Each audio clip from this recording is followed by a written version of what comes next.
This video is on angles and their measures, and it corresponds to material found in section 6.1 of the textbook. We begin with the definition of an angle. It is the measured space between two rays that emanate from the same point. The intersection point of these rays is called the vertex. How we measure an angle depends on how we move between the rays. We typically label one ray the initial side and the other the terminal side. If we move counterclockwise between the initial and terminal sides, the angle is positive. If instead we move clockwise from the initial to the terminal side, the angle is negative. If we choose to begin at the initial side and move clockwise through the terminal side and keep going around once or even more times, ending on the terminal side, the resulting angle will be alpha plus 360 degrees times n, where n is the number of times that we choose to go around. Now 360 degrees is a full revolution around the vertex. We say that an angle is in standard position if the vertex is at the origin and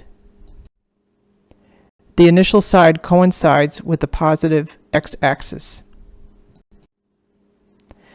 The position of the terminal side of the angle determines what quadrant we associate the angle with.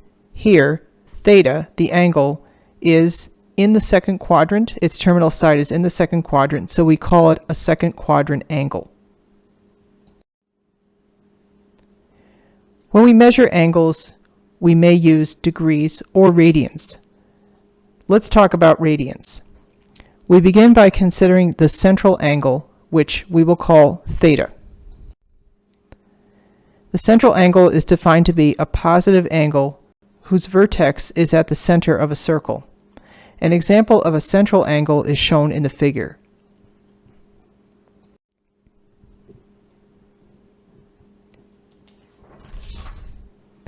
If the radius of the circle equals r, as is true in the circle shown, and the length of the arc subtended by the central angle is also r, then the central angle, theta, is equal to 1 radian. Now let's consider a circle with two central angles marked, here theta and theta 1. We know from geometry that the arcs that they respectively subtend are S and S1, and that the relationship among all these elements is as shown, where theta over theta 1 is equal to S over S1. If theta 1 is equal to 1 radian, then S1 is equal to R. And this means that theta over 1 is equal to S over R, which leads to the equation S is equal to R theta. And this is an important equation that we're going to use again.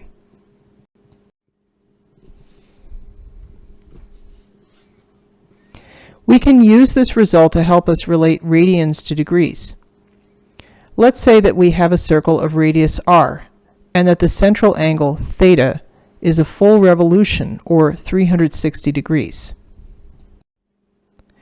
The length of the arc subtended by this angle is the circumference of the circle, which is 2 pi r.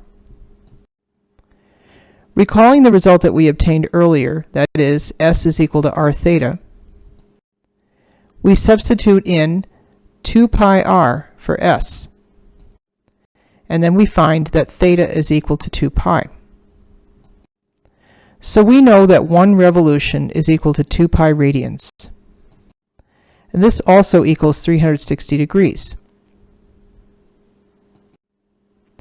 We can use this to establish that pi radians is equal to 180 degrees, and this equation is used to formulate a factor that helps us to convert degrees to radians and vice versa. For example, let's say we begin with an angle measured in degrees, such as 60 degrees, and we want to convert this to radians. Well, we can do this by taking the pi radians equals 180 degrees and making it into a conversion factor. Since we're trying to change from degrees to radians, we set up the conversion factor so that pi radians is in the numerator and 180 degrees is in the denominator, and we multiply this by 60 degrees. And when we do this, we obtain pi over 3 radians. If instead we have an angle that's in radians and we want to convert it to degrees, we can take the conversion factor and set it up so that degrees is in the numerator and radians is in the denominator. So we have pi over 4 radians, we multiply it by 180 degrees over pi radians, and then we get 45 degrees. Frequently used angles expressed in both degrees and radians can be found in Table 1 on page 358 of the textbook.